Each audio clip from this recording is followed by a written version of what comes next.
السلام عليكم ورحمة الله وبركاته. وعن وناكسن صاحب بدا شرف كيما موسك بدن وصاحب كان اسماعيل ديريا waxaan dib u wanaagsan doonaa barnaamijkeeni Revit Architecture. waxaan ku dhex jirnay kaarteen walliska cashirkeennii hore. markaad qaybtan wallka soo furato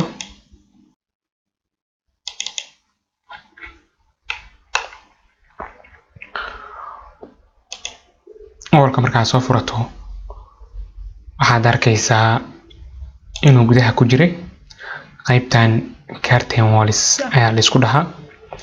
qaybtan storefrontiga cashirkii hore ayaan asagoo detail oo faahfaahsan ku soo sameynay. curtain wallkan ayaan hadda asagana ku dareynaa oo qaadanayna. curtain wallka markuu horeyso markaad klik soo dhahto soo qaadato halkaan aan gelinayna centerkaasaan ku aadinayna.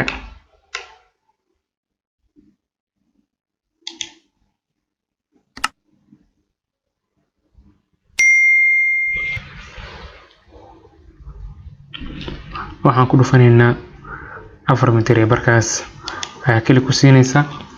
sidaa shay u jeedid warning ayuu soo dirayaa oo uu ku leeyahay use cut geometry isticmaal escape double escape iska dheh. sidaa u jeedaan markaan ka dhigno aan header line ka dhigno sida aad u jeedaan curtainkii ama muraayadeenii halkaas ay dhex gashay. waxaa soo qaadanaysaa modify ayaa leedahay, waxaa leedahay cut geometry, waxaa ku dhufanaysaa marka waad wallka then muraayada waa u jira soo maaragtid. sidoo kale 3D ahaan ayaan istaajinaynaa. muxuu noo dheeraaday usaan nooga dheeraaday kooda hore bounty go-an ma aynan u samayn.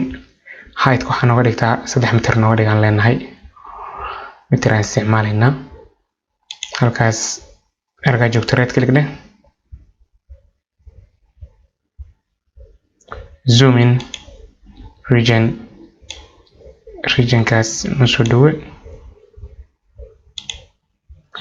waataa muraayadii aan soo gelinay curtainka ahayd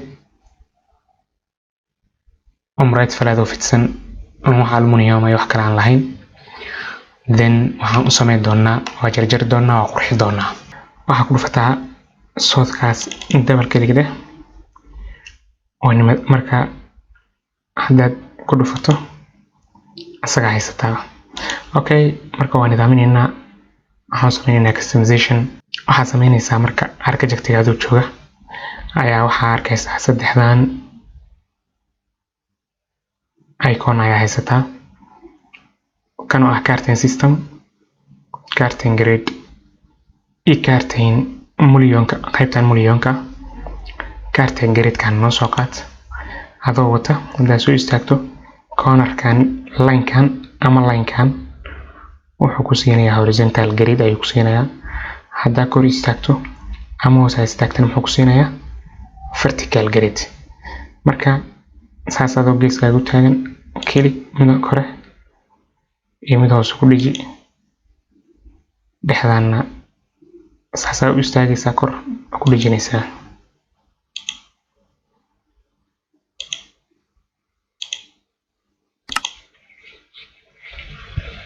escape iska dheh. sidaa u jeedo ma habaysna cabir ahaan gareedyadan.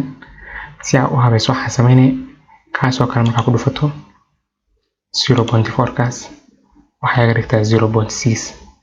okay dheh enter dheh. kanoo kale saasaa ugu dhufanay kaa ku dhufatid ayaa dhaqdhaqaaqa sameynaya. hadda linekaasaa kor u kaxaya 0.3 gan haddana 0.6 haddana uu bedelo 0.6 dheh enter dheh asaa kor u kaxaya. marka saan waxaa ka fudud waxaad samayn kartaa inaad soo qaadato align dimensionka cashiro dhan ayaan hore ugu soo sameynay. cashir dhan oo detail oo faahfaahsan aan hore uga soo sameyn. Align dimension soo qaado, kaas ku dhufo, kan ku xiji,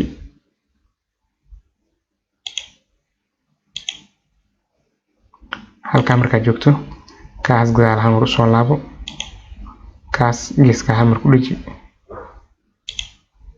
hoos soo aad, meeshaas dhexe banaanka hadaa ku dhufto ma aqbalaa, meeshaas dhexe waxaana ku dhufataa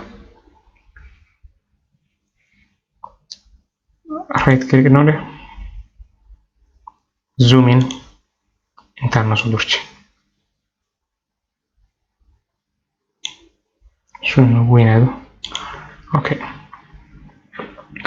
maxaa sameynaya marka line-ka mar walba dhaqaajinaysa, kuwaan waa boundary, kuwaas lama dhaqaajiyo, line-mankan gudaha ahaa laga dhaqaajiyaa, ka dhaqaajinaysa mar walba ku dhufanay, kanoo kale ku dhufo, markaa ku dhufato halkaan waa ka bedeli kartaa, intan waa ka bedeli kartaa, halkaan oo kale ku dhufatay waxaa ka dhigtay 0.45 oo kale. Okay, kanoo kale ku dhufanay waxay dhigtaa 0.9 enter, kanoo kale ku dhufanay 0.9 asagana iga dhig, kanoo kale ku dhufo 0.9, kan asagana ku dhufo 0.9, the last one wuxuu noqday asagana 0.45. kan iyo cornerka labada corner waa si leeyihiin. Okay, kila ku sii waa ku habaysatay, iska tir, delete. Marka carton grid-kan sida loo tirayo cashirkii horena kusoo sameynay, haddana sameynaynaa mid kamid ah. Ku dhufo remove segment dheh, kila ku sii delete markaas, kan hoose click delete, kan dhexe click calaamad delete ka taabo, dhexda dhan waa inoo front. Halkaas markaa joogto waxaad sameyn kartaa adigoo taabkiga taabanaya,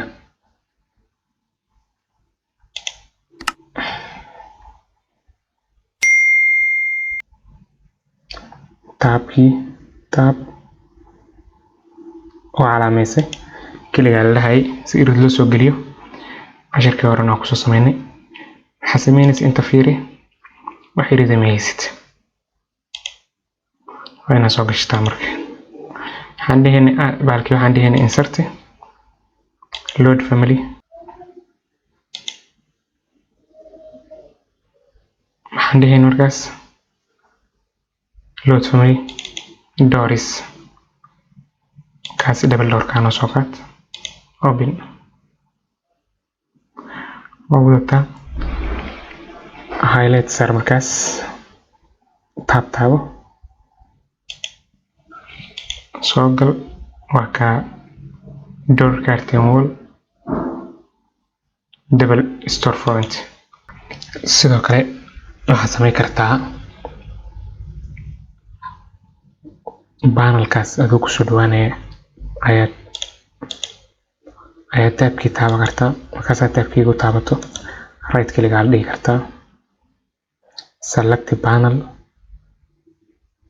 along horizontal grid-kaas ku dhufan kartaa. adoo shiftiga haya waxaa ku dhufataa iridka si aad uga tirto. line-kaas hoose ayaa waxaa ka dhigi kartaa solid, glass waa ka bixi kartaa, waxaa ka dhigi kartaa solid. ku arkaysid tooska, laakiin waxaad tegi kartaa 3D view,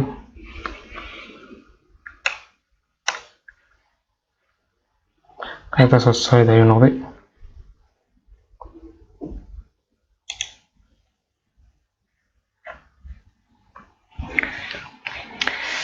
gradeskan ayaad mullion ayagana u bedeli kartaa adigoo taabanaya mullion line. haddaa isticmaasho hal maraa line-ka oo dhan daasha fuuleysa, sida ujeedo hal maraa line-ka oo dhan aluminium isku bedelaya. teeda kale waxaa ka horeysa intaada bedelin halkaan tegi kartaa aluminium kartaa soo dooran kartaa aniga 50 lagu dhufto 150 mm keesaan qaadanaya haddaad grade line ka qaadato hal mar ayaad aluminium u bedeleysaa source-keena nagu celi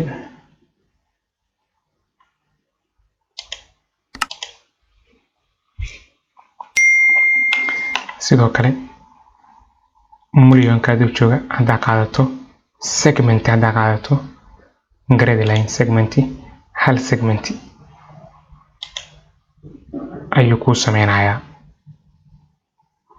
sidoo kale waxaa isticmaali kartaa all grade line one time ayaa kale ku siinaysaa hal xabaa kor saaraysaa ayagoo dhan dash buu saarayso maaragtid hal maraa kale siinaysaa oo labada one time xirmaayo markaas sidaa ujeedo iridka hoostiisa waa laga bixiyaa 3D aad tegi kartaa okay waxaan taabanaysaa taabka markuu saa kugu aadsamo click deleedaa leedahay sidaasuu ku baxay teeda kale sidaa dareemaysid lineskan keebaa streetii noqonaya ma fahamtid keebaa toosnaanaya keebaa primary iyo secondary ayaa la kala markay structure laga hadlayo keebaa primary noqonayo oo structure ahaan muraayada celinaya marka keebaa macnaha noqonaya secondary adiga ayaa fahmi kara kaad ka dhiganaysa laakiin waxaan rabaa inaan ku tusiyo line haddaa rabto inaad israacsiiso saas ku raacsiilada hadda kaasoo kale inaad israacsiiso haddaa rabto waxaad samayn kartaa kanoo kale hadda israacsiinay waa ku kordhufa kartaa calaamadaas aad kilig siinaysaa kiiskiisa kalena kiligaa siinaysaa jaa labadan xabo linekan wuu israacay taas waxaa ka fudud adoo hadda tanoo kale linekaas kor israacsii raba inaad saa inta ugu kordhufato right click dhahdo select mullion tiraahdo select mullion markaad tira on grade ayaa leedahay lineka markuu saas uu kaa raaco waxaad dhihi kartaa my continuous hal mar uu israacsiiyey sidaa aragto kan waa suu kaa raacsiisan yahay and this one sidoo kale